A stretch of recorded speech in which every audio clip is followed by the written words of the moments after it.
My name is Carlos Jimenez. I'm the mayor of Miami-Dade County. I'd like to take the opportunity to welcome Governor Rick Scott to Miami-Dade County. We appreciate you being here, Governor. Although the tragic events from almost 2 weeks ago took place in Broward County, we are one South Florida community. We are neighbors, and we all mourn the loss of life at Marjorie Stoneman Douglas High School in Parkland. Our police director, Juan Perez, offered any assistance to Broward Sheriff Scott Israel and Broward Sheriff's Office as soon as the shooting occurred, and we will continue to support our neighbors in Broward County. Quiero tomar la oportunidad de darle la bienvenida al gobernador Rick Scott al condado de Miami-Dade. Aunque la tragedia de hace casi 2 semanas ocurrió en el condado de Broward, somos una comunidad. We will continue to work together across county lines and government agencies to keep our students and all of our residents safe. And part of the responsibility we have as elected officials and law enforcement is to support proposals that would make our students and residents safer. Everything should be on the table. Our schools need to be more secure. Much like our airports and seaports have increased security, so should our schools. Our police officers need to be better protected and better equipped to face these threats, which is why over a year ago we purchased, Miami-Dade County Police purchased protective gear for its patrol officers that could withstand bullets fired from an AR-15 or similar weapons. We also provide our police officers with AR-15s because if we're asking them to potentially confront a threat with an assault weapon, our officers should be armed with what they need to better protect our community. No threat is to be taken lightly. It is particularly important to us here in Miami-Dade County because we are the most populous county in all of the state of Florida, with 2.7 million residents and 350,000 students in our schools. Continuaremos trabajando juntos y parte de esa responsabilidad consiste en apoyar como oficiales electos las propuestas que protejan a nuestros estudiantes y residentes. I thank you, Governor, for your leadership and that all elected officials from throughout South Florida and our entire state. And now I'd like to invite Governor Rick Scott to address our community. First, I want to thank the mayor. I want to thank him for his hard work. I think all of us that get elected, we know that part of our job is to make sure every person in our state feels safe. There's no parent that should ever feel uncomfortable with sending their child to a school. Where we need to end up is in a position that every parent, when they wake up in the morning, says, "I feel comfortable that my child can go to school today because I know they're going to come back safe." I'm going to say a few words, and then I know we have 2 individuals that lost their loved ones that are here today, and I'll introduce them when they're going to speak. But I can just tell you that talking to family members or talking to individuals at the school, your just heart goes out to them. Unfortunately, we lost 17 innocent lives. I guess now it's almost, tomorrow would be 2 weeks ago. This state will never be the same, and my goal is to make sure that with this tragic event, that we make sure we make the changes necessary to make sure this never happens in our state again. Right after the event, I organized a group of individuals to come to Tallahassee. I asked law enforcement to come up from around the state. Everybody came that I asked. I asked educators to come up to Tallahassee, and everyone that I asked came. I asked mental health professionals to come up, and everybody came up.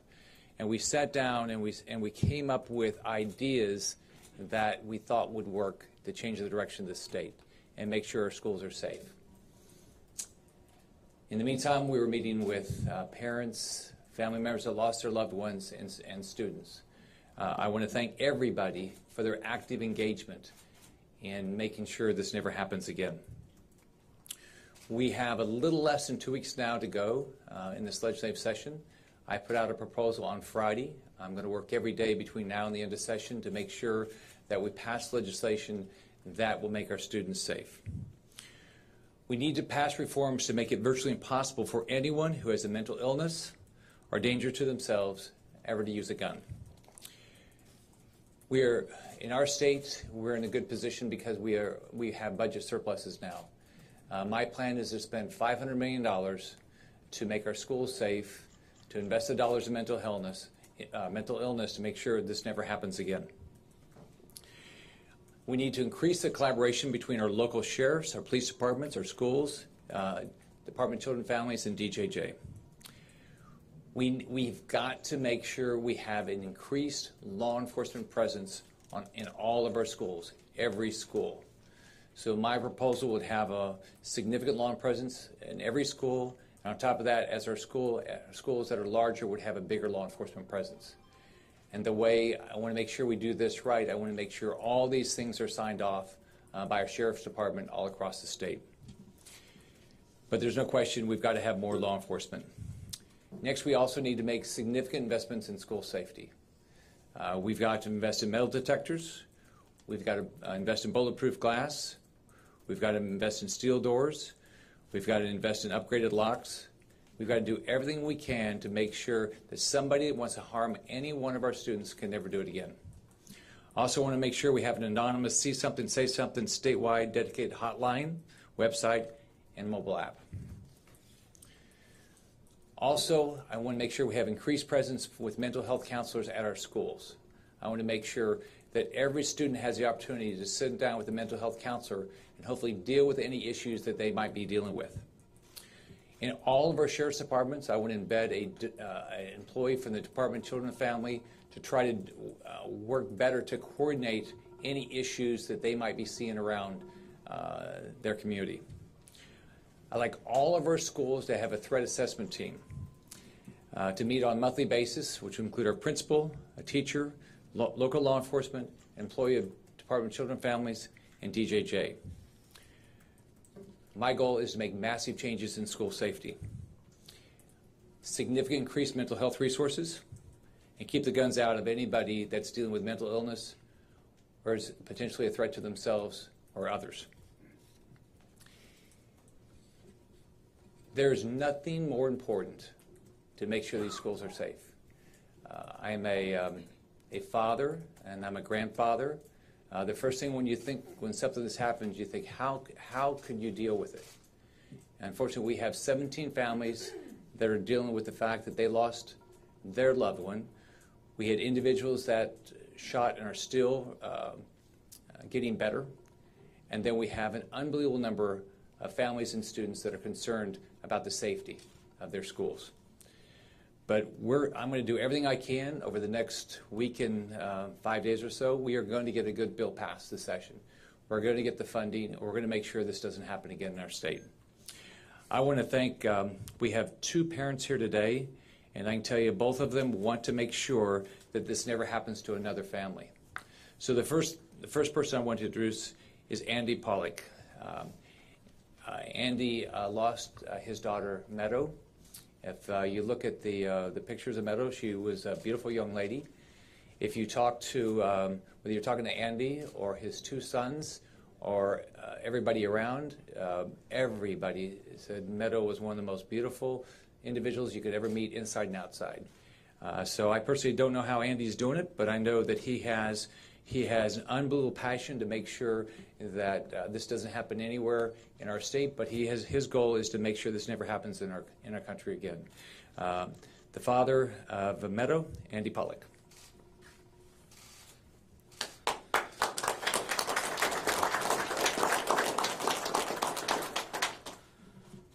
So my daughter was murdered on the 3rd floor in Parkland. I have to live with that for the rest of my life. The reason I'm here right now is I want this country to come together as one party. We're the human party. We're not the Democratic Party. We're not the Republican Party. We're the human party. We all need to come together and discuss school safety. Now, Florida, with the help of Governor Scott, we're going to set the example for the rest of the country. And I'm going to call out every other governor in the country to call me so I could work with them. Because you see me here? I don't want to do this. But you guys look at me. I want to be the last father of a murdered kid that's ever in this country. That's it. This is me. I'm the last father. Everyone's going to say, yep, that's That was his daughter that died. That was the last one. So Friday, they're going to meet, and we're going to pass this bill.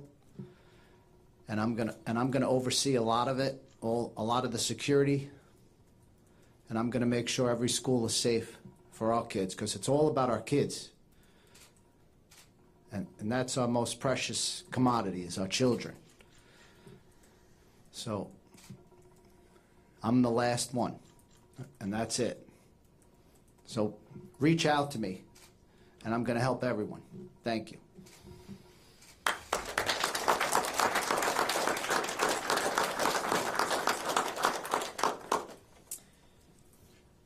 Next, we have Ryan Petty. I had the opportunity to meet Ryan after the hurricane, after Irma, because his family went both down to Everglades City and down to the Keys to try to help others in need. And so Ryan and his son I met in Everglades City, I guess a little over a year ago. Oh, not a year. That wasn't even a year ago, was it? 2 months ago. Yeah. This job is... Things go so fast in this job. So, unfortunately for Ryan, he lost his beautiful daughter also. Elena was a sweet girl. If you went to the funeral and met some of the individuals there, the things that they talked about, she was just a wonderful young lady that was active in their church, and I can't imagine what the entire Petty's family is going through. Ryan Petty.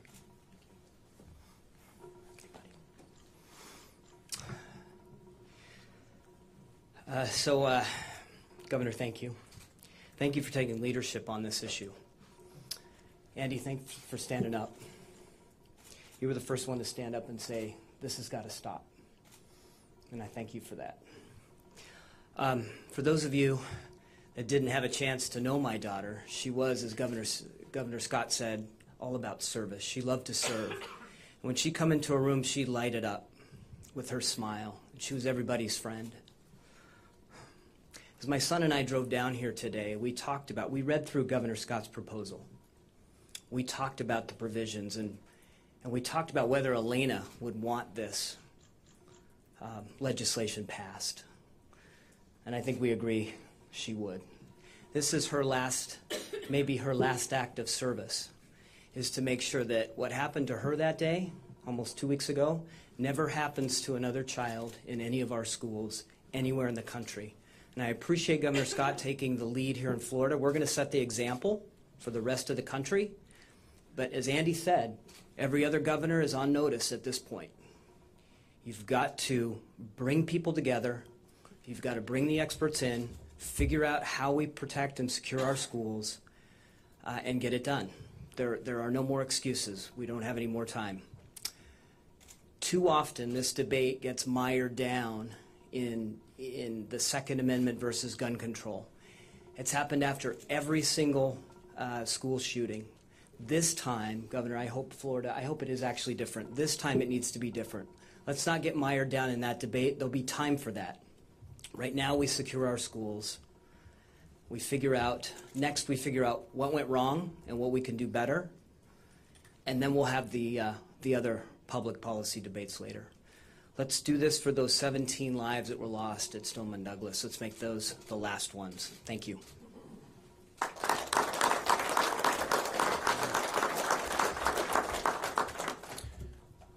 I want to thank Ryan. I want to thank Andy. But here's our goal. We have a week and 5 days or so, 4 days or 3 days left in session. Every one of us, this is important to us. You know, we have daughters and sons and grandchildren and nieces and nephews and brothers and sisters. It's very important that we get a good bill done that makes sure that our children are in a position that they're going to be safe. So I hope everybody will call their House and Senate members and let them know the importance of making the right things happen so we can start the process of making sure that every school is safe and the people that shouldn't have access to a gun don't have access to a gun. So I want to thank the mayor for hosting us here today. I want to thank everybody in law enforcement that works hard to keep us safe every day. I always think there's sort of three jobs as governor. Help people get a job, make sure people can get a good education, and work with others to keep everybody safe. So, can we just take questions here? Okay. We'll be glad to take any questions anybody has here. Governor, you have said that you don't want to arm teachers, but the legislature is discussing a Marshall program to arm some trained schools personnel. Would you be in favor of training schools personnel that are not teachers to be armed? First off, I'm working with the legislature to try to make sure the bill that passes is a bill that we're all going to be proud of, that's going to make a difference. I've been very vocal that I don't believe we should be arming our teachers. We should be focused on arming law enforcement. So my focus is how do we make sure that we have the resources to where our law enforcement are trained and they can do the job. So my focus is arm law enforcement and let teachers teach. Would you veto a bill that includes a Marshall program then? I'm going to review whatever makes it to my desk. I'll review it at that time, like I do every other bill that gets to my desk. Governor, you voted AR-15s on the street. Say again? Why is it important to keep assault rifles on the street at the same time you're doing it? Here, the way I look at it is, rather than trying to ban specific weapons, what we ought to do is ban specific people from having any weapon.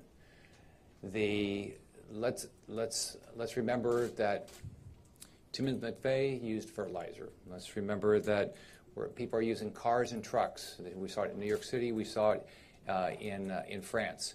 There's lots of ways people can do bad things. So what I want to focus on is how you make sure that the people that either have mental illness, are threatening others, threaten themselves, they don't have access to a weapon. You voted, Governor, good afternoon. Hi. You voted an investigation of what transpired during the shooting, the lack of communication, if you may. Broward Sheriff's Office, Coral Springs Police, should DCF be part of that investigation as well? And obviously, if you ordered an investigation, you noticed that something went wrong. Well, first off, what I've asked the FDLE to do is investigate the response and what the Broward Sheriff's Department did. What DCF has already done, they've completely released all their information. They had to go to court to do it, but they released their timeline and everything how they were involved. Governor, there are calls from some state leaders for the Broward Sheriff to resign and for you to get involved in a process where he would be removed. What's your reaction? Are you taking action in this respect? The first thing what I'm doing now is the right process. The first thing you do is you do a thorough, transparent investigation, and that's what I'm doing. I want all the facts to come out, and then everybody needs to be held accountable. So that's what we expect. That's how we lead our lives. That's how you expect anybody that's elected. That's how businesses work. Everybody needs to be held accountable. But let's put all the facts on the table. Did you notify President Trump ahead of time that you were going to call for the FBI director to resign? No. We'll do one more. A proposal in the legislature would create the program that Patricia talked about arming teachers and other school employees, and also have a 3-day waiting period regarding rifle purchases. Would you veto that bill? I'll review the bill when it makes it to my desk. What I'm focused on is it's basically, one, how do we make sure we secure all of our schools? Number two, how do we make sure people that have mental illness or threatening others don't have access to a gun, right? And then how do we make sure that we provide mental health resources to our students around the state? Some of the students that are going to go are a little bit scared about going back to Parkland tomorrow, and that is. You would be too, right? We all probably are. I couldn't agree with you more, but maybe some of the parents, one of you could give a message out to some of the kids that just basically are thinking about not going back into schools or Well, I mean, first off, we could all understand if you had gone through, whether you're in that building, whether and you survived it, whether you were in that school, and I'm sure there's others, and because I've talked to others, that they're concerned about their safety. I talked to my daughters. I can't remember now if it was that day or the next morning. And I said, unfortunately for you, in your lifetime, you're going to have to teach your children about active shooters. That's what you're going to have to do. So I know people are concerned. So Our expectation is that there will be significant security at that school and all of our schools as these children go back to school. I will do everything I can to provide whatever resources I can to make sure that they do. Thanks, everyone. And I think everybody else is going to try to do the same thing. Thanks, everybody. Thank you, sir.